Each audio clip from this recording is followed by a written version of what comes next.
Hello everyone, today I'm going to be reading The Legend of the Wolfwere, a story from The World's Worst Monsters by David Walliams. Here we go. Buster had never wanted a pen pal. It was his mother who forced him into having one. The family were on a camping trip when this mysterious tale begins. My boy Buster loves to write letters, cooed Buster's mother. No, I don't, Mother! He protested. The pair were standing outside their little cloth tent while Father was dismantling it on the campsite. He was a rather particular man with a particular mustache, and he wouldn't let anyone else meddle in such a task. Right next door to them was an unusual family who preferred to sleep outdoors under the stars. No tent for them or sleeping bags. Plus, they had a big brown furry car they called the Wolfmobile. Nothing my Buster adores more than putting pen to paper. He has always wanted a pen pal. We must take your address so Buster can write letters every day to your little Wolfie. Every day, spluttered Buster. Twice a day if you like. What a good boy. Wolfie was the furriest little boy you have ever seen. Hardly surprising, as he came from an incredibly furry family. His father was very furry. His mother was rather furry. Even his little baby sister was somewhat furry. So they didn't need a tent to keep them warm. That thick fur kept them toasty. Their feet were furry, their hands were furry, their arms were furry, their necks were furry, even their faces were furry, of course!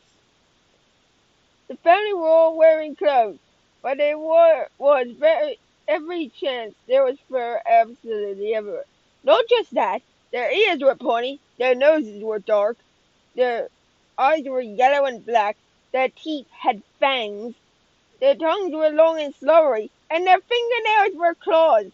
They looked like werewolves. On the first day of the holiday, Buster's mother had forced him to go play with Wolfie. Go on, Buster, she insisted. The poor thing looks lonely. No wonder. He looks and smells funny. Don't be so rude. But he does.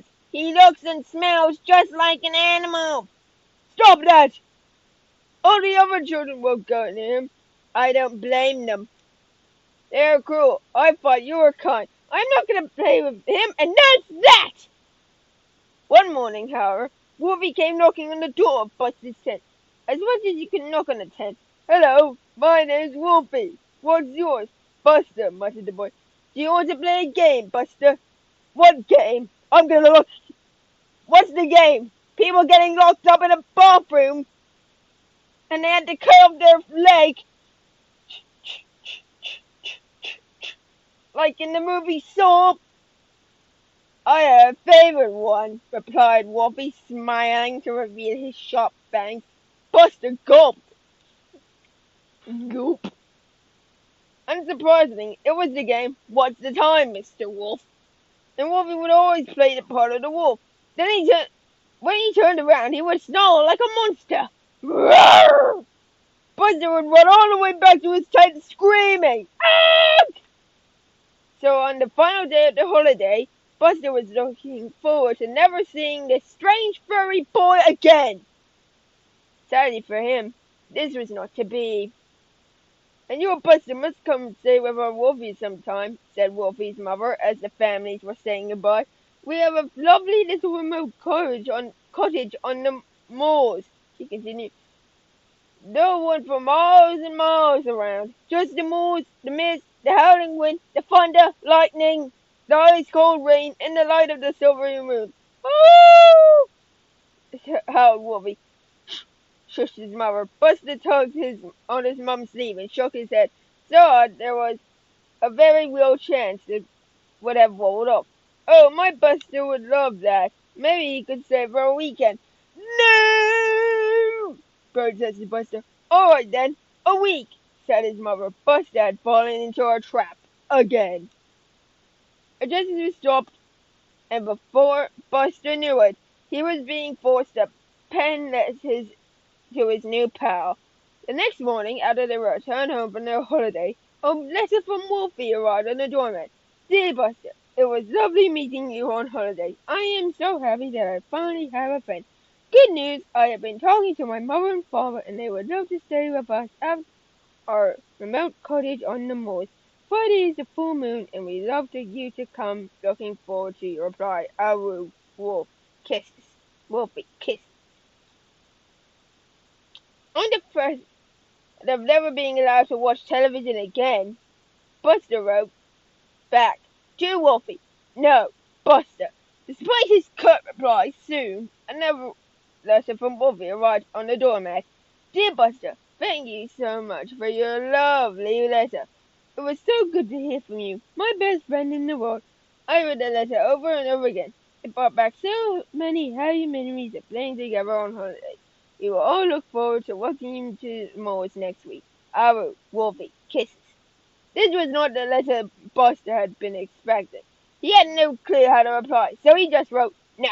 Exclamation point! In big capital letters, and posted it off. He was sure that he would never hear from Wolfie again. He was wrong. Dear Buster, wow, I loved your letters, so long and rich in detail. I don't know how you have the time to write all those words. We are so happy you, my best buddy, can join us on the moors. You'll love it so much you'll never come back. We don't want your parents to go to any trouble, so I'll pick you up on Friday evening, straight after school, in the Wolfmobile. Aru, Wolfie, kisses. Buster was floored by this. He hurriedly wrote a reply and ran to the post box. The letter read, No! A lot of times. Because 1, 2, 3, 4, 5, 6, 7, 8, 9, 10. 10, 20, 30, 40, 50, 60, 70, 80, 90, 20, 21, 10, 30, 40, 50, 60, 70, 80, 90, 100, 110, 120, 130, 140, 40, 141, 2, 3, 4, 5, 6, 7, 8, 9, 10, 11. 100, and then a lot of times, which I can't even count. Buster was sure Wolfie would take the hint. But no. Dear Wolfie, splendid, my friend. That's all sorted. Then, we can't wait to see you on Friday afternoon. Oh, Wolfie X. As soon as Buster read it, he began to feel a deep sense of dread. The boy trudged home from school that afternoon, dawdling for as long as he could. Then he finally turned the corner into his road. He spotted the Wolfmobile idling outside his house. Buster hid behind a bush, a hedge. Hedges and bushes are two types of bush. A hedge, determined not to take another step. Then he realized someone or something was looming over his shoulder. Boom! Came a voice in his shoulder. Ah! Screamed Buster. He's run around to see Wolfie standing right behind him. What are you doing here?